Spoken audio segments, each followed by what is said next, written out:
¿Dónde y cuándo se originó la civilización? Los expertos han elaborado muchas teorías, pero a veces las evidencias contradicen por completo todas las hipótesis. Los geólogos han descubierto que la gran esfinge de Gizeh en Egipto ha resistido siglos de lluvias incesantes, pero estas lluvias solo pueden haber tenido lugar miles de años antes de los faraones. ¿Fue construida la esfinge antes de los comienzos de la civilización? Lo que se pone en cuestión es la historia completa de la civilización.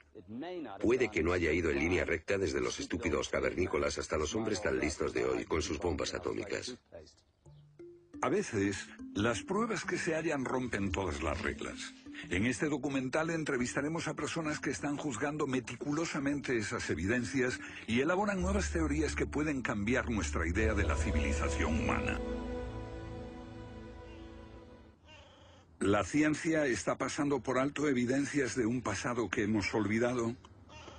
¿Pueden ser ciertos los mitos que nos hablan de la existencia en este planeta de civilizaciones que desaparecieron miles de años antes de que comenzase la historia registrada?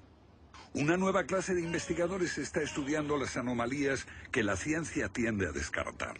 Se plantean preguntas que pueden cambiar nuestro concepto sobre la historia humana.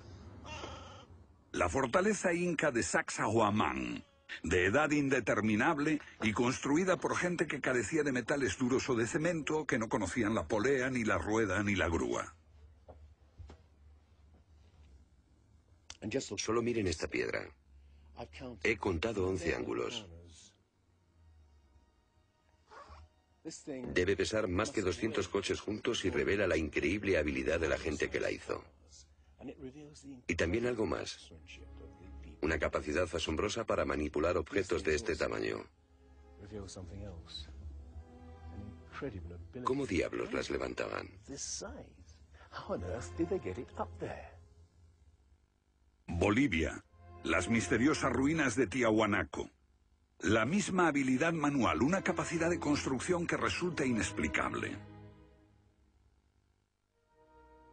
Las piedras están perfectamente ensambladas.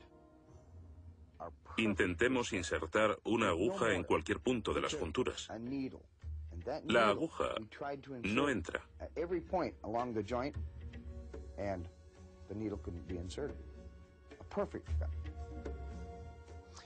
Cuando los conquistadores españoles le preguntaron a los incas si ellos habían construido Tiahuanaco, respondieron: no, no la construimos. Se hizo miles de años antes de que viviéramos nosotros. La evidencia muestra que fue erigida por una civilización avanzada. Las 3 pirámides de Gizeh, una maravilla del mundo antiguo. Otro pueblo que no conocía la rueda, ni la polea, ni la grúa. ¿Cómo podían transportar bloques de 100 toneladas? Su tecnología no se puede explicar ni imitar. Soy ingeniero y puedo decirles que levantar bloques de este tamaño, de este peso, requiere una grúa especial. Una gente que carecía de tales grúas o de una simple polea o una rueda, empleando herramientas de cobre, ¿cómo pudieron hacerlo? Bobal cree que la Gran Pirámide de Gizeh era mucho más que una tumba y que revela un sorprendente nivel tecnológico. En su libro Guardián del Génesis, Robert Bauval y Graham Hancock enumeran muchas hazañas inexplicables. Chris Dunn, experto en perforaciones. Bueno, permítanme una pregunta. ¿Cómo cree que lo hicieron? El sarcófago de la Cámara del Rey. ¿Cómo lograron unos constructores primitivos que la superficie interior encajase con la superficie de la piedra del sarcófago al milímetro? Esta habilidad requiere profundos conocimientos de física. Es un misterio como la perforación misma. Primitivamente, la típica manera de hacerlo sería con una sierra de arco, un berbiquí. Introducirían la herramienta en la pieza usando arena o un diamante, pero pienso que eso supondría mucho tiempo, muchos años para hacerlo.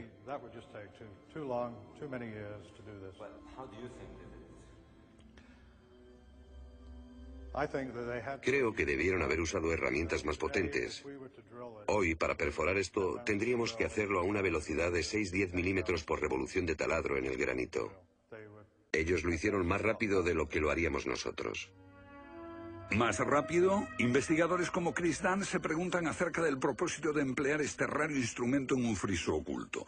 Taladros superpotentes. Esto parece una conclusión precipitada. Los indicios de un taladro de alta velocidad se erigen en otro misterio sin resolver.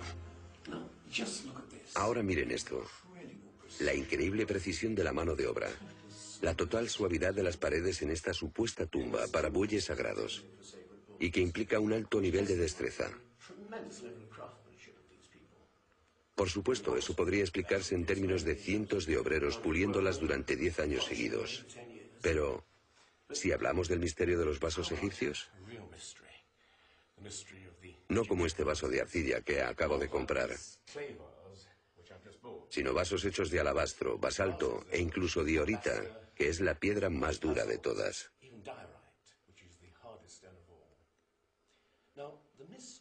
Es bastante fácil ver cómo se podría ahuecar taladrando directamente hacia adentro. Pero, ¿qué pasa con los ángulos? La tecnología moderna es incapaz de hacerlo. Sin embargo, los antiguos egipcios moldeaban miles de piezas. Algunas de ellas 2000 años antes de la civilización que se supone surgió aquí. ¿Cómo? Otro misterio. El tiempo de sus mitos dice que el dios Osiris y sus asistentes ascendieron del caos para traer los primeros frutos de la civilización. ¿De dónde vinieron?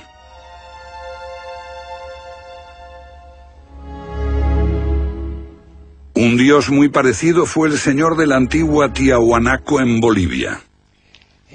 Aquí, en esta misteriosa ciudad de Tiahuanaco, era el dios que ellos adoraban.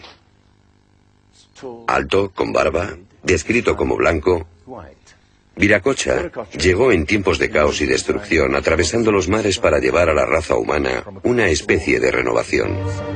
La serpiente emplumada, símbolo del enigmático dios Quetzalcóatl que llegó desde el este después de tremendos cataclismos para traer la civilización a esta parte del mundo.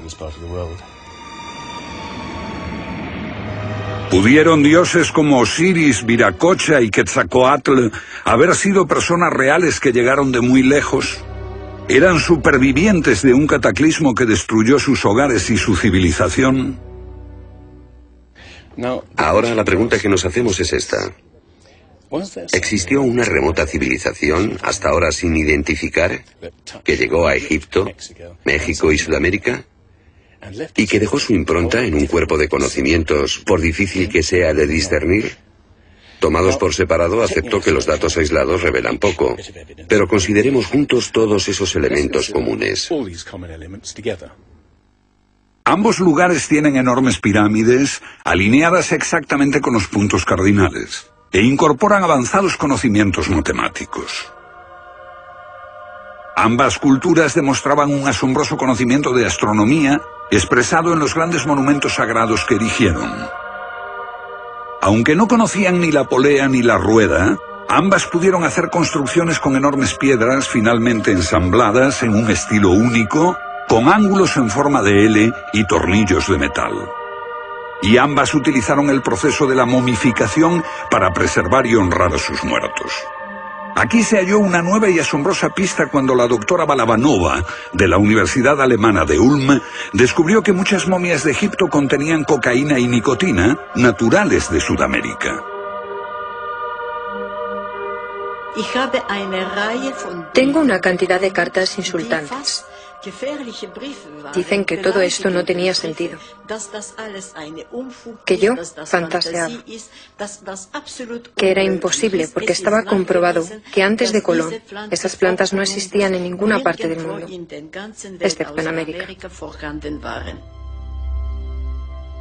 Pero su investigación se repitió con cientos de momias y no quedó lugar a dudas. En un pasado remoto, unos navegantes atravesaron el mar e influyeron en las culturas a ambos lados del Atlántico.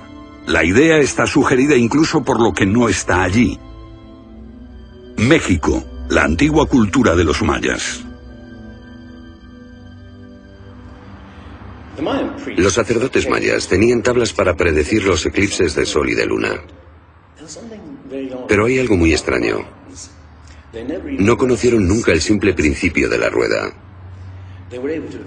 Podían visualizar la eternidad pensando en millones de años, pero jamás aprendieron a pesar un saco de grano. Esta compleja civilización murió finalmente porque no supo desarrollar métodos de agricultura para alimentarse. Lo que estoy sugiriendo es...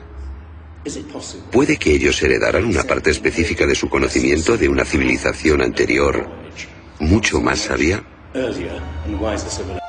Mapas del mundo confeccionados antes de que supiésemos navegar por los océanos.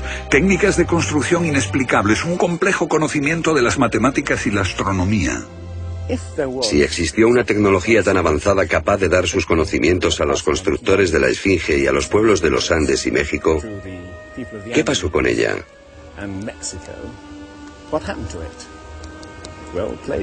Platón dice que existió esa civilización avanzada tecnológicamente y capaz de surcar los océanos del mundo, la Atlántida, situada en una enorme isla-continente.